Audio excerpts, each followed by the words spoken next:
नमस्कार, मैं हूं रंजीत झा।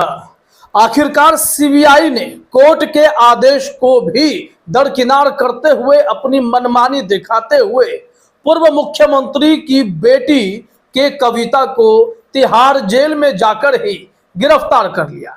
यानी जिस शराब नीति के मामले में पूर्व सीएम केसीआर की बेटी के कविता को हाल ही में ईडी ने गिरफ्तार किया था, अब उसी मामले में सीबीआई ने तिहाड़ जेल में जाकर आज उनकी गिरफ्तारी कर ली है। लेकिन यहां सीबीआई ने जो खेल किया है उसे जानकर आप हैरान रह जाएंगे कि जुडिशरी के निर्देश का भी यहां पालन नहीं हुआ। मतलब जिस केस में सीबीआई को कोर्ट के सामने पूछताछ से पहले जवाब दाखिल करना था, उस केस में अपने मनमाने कदम उठाते हुए सीबीआई ने न सिर्फ पहले पूछताछ कर ली और आज गिरफ्तारी भी कर ली, जबकि आज उन्हें जवाब दाखिल करना था, फिर पूछताछ के लिए आगे बढ़ना था। पूरा खेल क्या हुआ है इस रिपोर्ट में अभी आप समझेंगे।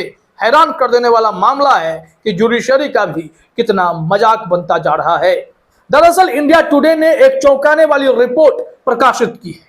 आपको हमने इस संबंध में एक रिपोर्ट दिखाई थी जिसमें के कविता से पूछताछ करने के लिए एक आदेश तो जारी किया गया था कि आप जाकर पूछताछ कर सकते हैं। वो आदेश कोर्ट से जारी हुआ था, लेकिन तभी उस मामले में पूछताछ से पहले ही यहां चुनौती के कविता के द्वारा दिल्ली कोर्ट में सीबीआई को दी गई थी और अदालत के उस फैसले को भी चुनौती दी गई थी जिसमें एक तरफा आदेश जारी हो गया था और के कविता के पक्ष को सुना ही नहीं गया था। और जब आज कोर्ट ने कहा था कि आपको जवाब देना पड़ेगा, जवाब देने की आज तारीख थी, तो सीबीआई ने कोई जवाब नहीं दिया और उनका कहना हुआ कि हमें इसमें जवाब देने की जरूरत नहीं है क्योंकि हमने पूछताछ तो पहले ही कर ली थी। और जब आपने पूछताछ पहले कर ली थी तो गिरफ्तारी उस वक्त ना करके आज क्यों की है? ये एक जबरदस्त विवाद खड़ा हुआ है। पूरी रिपोर्ट अभी हम आपको दिखाते हैं और आपको हैरानी होगी। यहां इंडिया टुडे ने लिखा है, दिल्ली शराब मामले में के कविता से 6 अप्रैल को पहले ही पूछताछ की जा चुकी है, सीबीआई ने अदालत को बताया, जबकि जवाब उन्हें कुछ और देना था। आइए रिपोर्ट देखते हैं।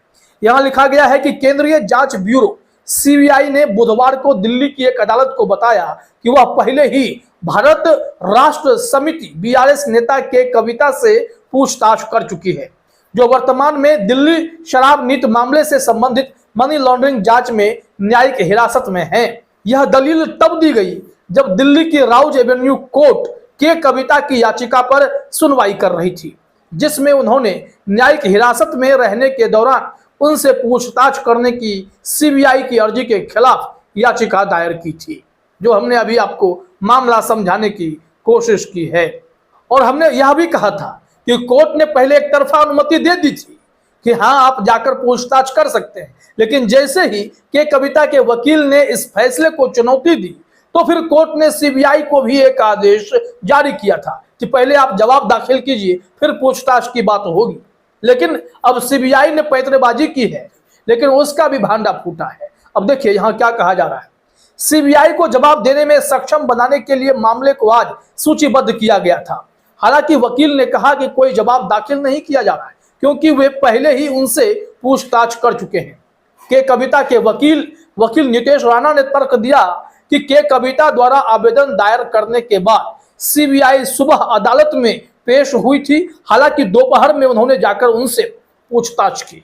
अब जरा सोचिए कि जिस दिन सीबीआई को या फिर कोर्ट के फैसले को चुनौती देते हुए के कविता के वकील नितेश राणा अदालत में थे, उस वक्त सीबीआई के भी प्रतिनिधि वहां मौजूद थे।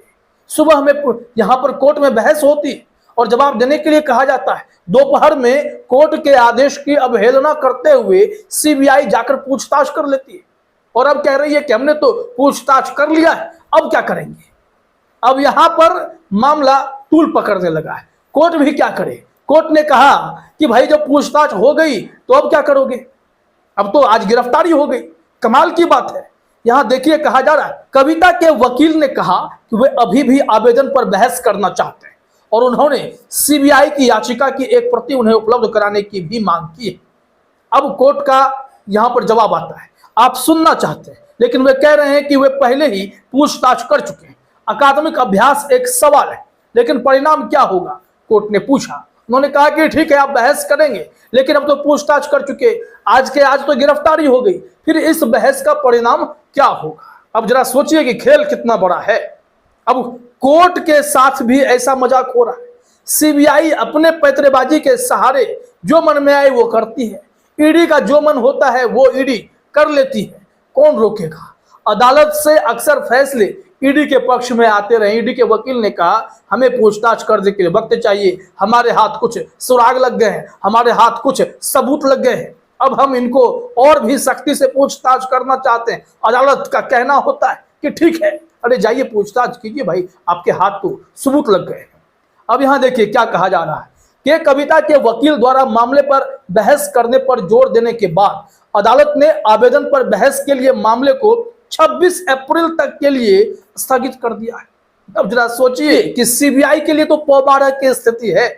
अब सीबीआई ने भी उन्हें गिरफ्तार कर लिया है, अब वो रिमांड पर लेंगे, अब फिर वो पूछताछ करेंगे और यह पूछताछ लंबी चलेगी। मतलब ईडी का मामला कहीं कमजोर ना पड़ जाए तो सीबीआई की लगे हाथ एंट्री करा दी जाती है। और सीबीआई को यहां चुनौती तो पड़ी थी, लेकिन कोर्ट के सामने भी अब मामला ऐसे आकर खड़ा हुआ कि कोर्ट करे भी तो क्या करे। अगर कोर्ट चाहता तो सीबीआई के खिलाफ आदेश जारी कर उनकी गिरफ्तारी को तत्काल रोकने के भी आदेश जारी कर सकता था, क्योंकि आपने कोर्ट के मामले में कोर्ट को जवाब दिए बिना उनसे पूछताछ भी की और आज गिरफ्तारी भी कर ली। यह उचित तो नहीं है। अब देखिए आगे कहा जा रहा है कि इससे पहले अदालत ने कविता से पूछताछ करने की सीबीआई की अर्जी मंजूर कर ली थी। संबंधित जेल अधीक्षक को एक दिन पहले लिखित सूचना देने के बाद जांच अधिकारी आईओ को एक महिला कांस्टेबल सीबीआई के हेड कांस्टेबल के साथ जेल का दौरा करने की अनुमति दी गई थी। ऐसा तब हुआ जब सीबीआई ने अदालत को बताया कि कविता नई शराब नीति में अनुकूल प्रावधानों के बदले आरोपी विजय नायर और अन्य के माध्यम से आपको 100 करोड़ रुपए की अग्रिम धनराशि एकत्र करने और भुगतान करने में प्रमुख साजिशकर्ताओं में से एक थी। अब यहां पर मनी लॉन्ड्रिंग का भी केस दर्ज है, अब यहां सीबीआई का भी केस दर्ज है। जरा सोचिएगा कि छत्तीसगढ़ शराब नीति मामले में सुप्रीम कोर्ट ने मनी लॉन्ड्रिंग का केस खारिज किया है और उसमें भी सेम टू सेम केस है कि कैसे किसी को फायदा पहुंचाया गया। लेकिन यहां अगर आप देखेंगे कि दिल्ली शराब नीति मामले में केस खींचा जा रहा है। अभी दिल्ली में एक और नेता को, आम आदमी पार्टी के नेता को गिरफ्तार करने की तैयारी है। अब ऐसे में राजकुमार आनंद ने तो तुरंत इस्तीफा देकर कह दिया कि भैया ईडी हमें माफ कर दो, हम तो चले जाएंगे कुछ दिन में बीजेपी में, अगर शायद आगे ऐसा होता है तो। क्योंकि आम आदमी पार्टी ने दावा किया है कि उन्होंने इस्तीफा ही इसलिए दिया है कि जांच एजेंसियों का छापा उनके यहाँ पड़ा था और अब भविष्य में वो बीजेपी ज्वाइन करने वाले हैं, यह भी तय है। लेकिन यहां अब देखिए खेल कितना बड़ा है। यही लिकर पॉलिसी है, इसमें जितने लोगों को साधने की कोशिश की जा रही है उसमें से जो इस्तीफा दे दे, जो बीजेपी ज्वाइन करना चाहे, उन्हें सब पर केस रुक जाएगा। लेकिन जो झुके नहीं, जो रुके नहीं, जो डटा रहे, उसे सलाखों के पीछे जाना पड़ेगा। पूरा मामला तो यही है। अब देखिए कि कैसे के कविता तक को भी इस मामले में जकड़ा गया है। दरअसल केसीआर, के कविता सबको ऑफर थे, आप हमारे साथ गठबंधन कीजिए। के कविता ने तो कहा था कि बीजेपी ने उन्हें ऑफर भी दिया था, लेकिन वो ऑफर ठुकरा गई। इस वजह से आज उन्हें यह दिन देखना पड़ रहा है। कुल मिलाकर मामला यही है कि खेल बहुत बड़ा है और इस खेल में जो बीजेपी के आगे, केंद्र सरकार के आगे नतमस्तक नहीं होगा, उसका बुरा हाल होगा। अरविंद केजरीवाल ने कहा है कि यह एक मिसाल के तौर पर देखा जाएगा। अगर उन्हें इस तरीके से सलाखों के पीछे रखा गया तो कल के तारीख में कोई भी विपक्ष का नेता बचेगा नहीं। और फिर अभी से ही यह भी कहा जाने लगा है कि जैसे को तैसा जवाब मिलेगा, अगर सत्ता पलटती है तो फिर उसी तरीके से ताबड़तोड़ कार्रवाई भी बीजेपी के लोगों पर होगी। आज तो लालू प्रसाद यादव की बेटी मीसा भारती ने यहां तक कह दिया है कि प्रधानमंत्री मोदी को जेल भेज दिया जाएगा। मतलब सरकार पलटने की देरी है और इस प्रथा को आगे बढ़ाने का भी प्लान बन रहा है, क्योंकि विकल्प अब बच नहीं रहा है। यहां प्रतिशोध की कार्रवाई होगी। राजनीति में देश हित, देश का विकास उससे ज्यादा राजनीतिक प्रतिशोध का मामला बनकर रह जाएगा और भारत की राजनीति को दुनिया इसी दिशा में बढ़ते हुए देखेगी। अब देखिए, ईडी सीबीआई का खेल चल रहा है, अदालतों की जबरदस्त अवमानना हो रही है। इन सब के बावजूद यहाँ पर अदालत कुछ कर भी नहीं पा रही। नहीं तो आज के आज सीबीआई के इस आदेश को और इस कार्रवाई को, जिसमें के कविता को जेल में ही गिरफ्तार किया गया है, उसे रोक सकती थी। दिल्ली कोर्ट ऐसा आदेश जारी कर सकता था, लेकिन नहीं हुआ है।